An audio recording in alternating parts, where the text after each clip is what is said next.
তছনছ গাজা, একের পর এক মিসাইলের বিকট শব্দ, তাসের ঘরের মতো ধসে পড়ছে একের পর এক বাড়ি। ধ্বংসস্তূপের নিচে হারিয়েছে নিষ্পাপ প্রাণ। ইসরায়েলি হামলায় লণ্ডভণ্ড হচ্ছে গাজা। নমস্কার, আমি তপজা, আপনারা দেখছেন মাধ্যম পডকাস্ট। আজকের বিষয় ইসরায়েলি হামলায় মৃত্যুপুরী গাজা।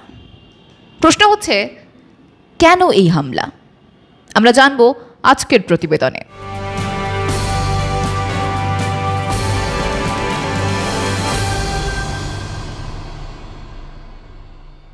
মঙ্গলবার ভোরে গাজা ভূখণ্ডে নতুন করে হামলা চালালো ইসরায়েলি বাহিনী। গাজা সিটি, দের আল বালাহ, খান ইউনিস এবং রাফা সহ একাধিক স্থানে এই হামলা চালানো হয়।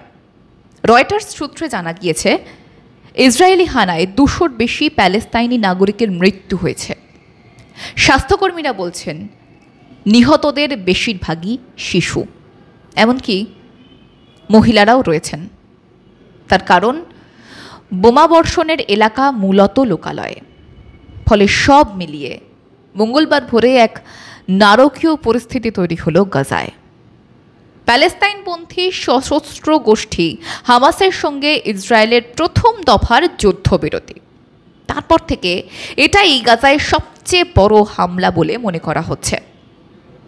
ইসরায়েলি হানা শুরু হওয়ার পর থেকে গাজায় মৃতের সংখ্যা লাফিয়ে বাড়ছে। এবার চলে আসি সেই প্রশ্নে, যেখানে কেন এই হামলা, সেই সূত্রের সন্ধান করা যায়। গত 15ই জানুয়ারি কাতার, আমেরিকা এবং মিশরের উদ্যোগে ইসরায়েল এবং হামাস সাময়িক যুদ্ধবিরতিতে রাজি হয়। গত 19শে ফেব্রুয়ারি থেকে তা কার্যকর হয়। চুক্তি অনুযায়ী ঠিক ছিল যে হামাসকে 59 জন ইসরায়েলি যুদ্ধবন্দীকে ছেড়ে দিতে হবে। এদিকে হামাস একে একে অল্প সংখ্যক যুদ্ধবন্দীদের ছাড়ছিল। তবে ইসরায়েল তো বটেই, মার্কিন যুক্তরাষ্ট্রও চাইছিল যাতে একসঙ্গে সমস্ত যুদ্ধবন্দীদের ছেড়ে দেয় হামাস। কিন্তু সেই দাবি কানেই তোলেনি হামাস। ফলে পুরো আলোচনাটার নেটফল কি দাঁড়ালো? শূন্য। ঠিক এই কারণেই ইসরায়েল এই হামলা চালালো বলে মনে করা হচ্ছে।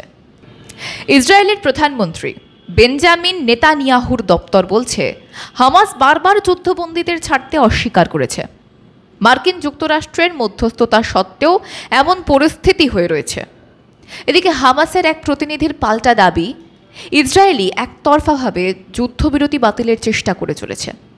তার পাল্টা হুঁশিয়ারি, এর ফলে পরিস্থিতি আরও নিয়ন্ত্রণের বাইরে চলে যেতে পারে।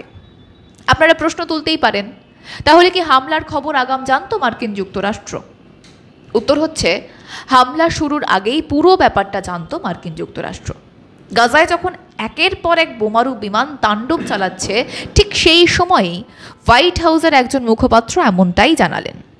তার কথায়, হামলা চালানোর আগে ইসরায়েল ট্রাম্প প্রশাসনের সঙ্গে শলা পরামর্শ করেছিল। ফক্স নিউজের হ্যানিটি অনুষ্ঠানে হোয়াইট হাউসের প্রেস সেক্রেটারি ক্যারোলিন লিডিট বলেন, আজ রাতে গাজায় হামলার বিষয়ে ইসরায়েলিরা ট্রাম্প প্রশাসন এবং হোয়াইট হাউসের পরামর্শ নিয়েছিল।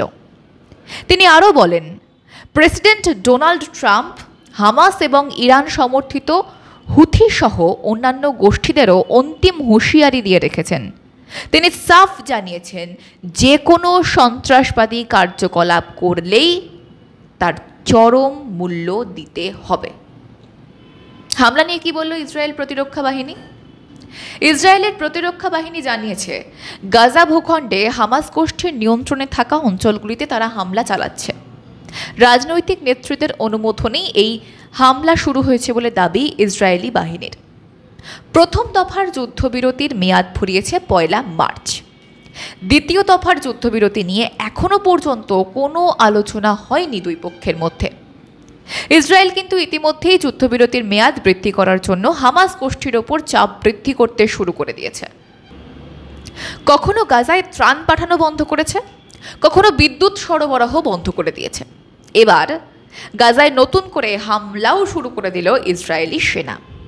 এপির প্রতিবেদন অনুসারে যুদ্ধবিরতি নিয়ে পরবর্তী আলোচনায় কোনো অগ্রগতি না হওয়াতেই এই হামলার নির্দেশ দিয়েছেন ইসরায়েলি প্রধানমন্ত্রী বেঞ্জামিন নেতানিয়াহু।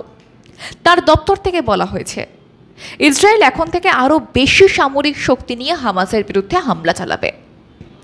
সংবাদ সংস্থা এএফপিকে ইসরায়েলের এক আধিকারিক জানিয়েছেন, যতক্ষণ প্রয়োজন ততক্ষণ হামলা চালিয়ে যাবে তারা।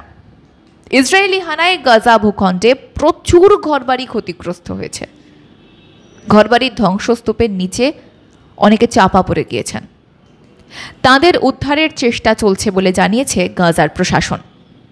মুহুর্মুহু গোলাবারুদ বর্ষণে আতঙ্কিত গাজার সাধারণ মানুষ।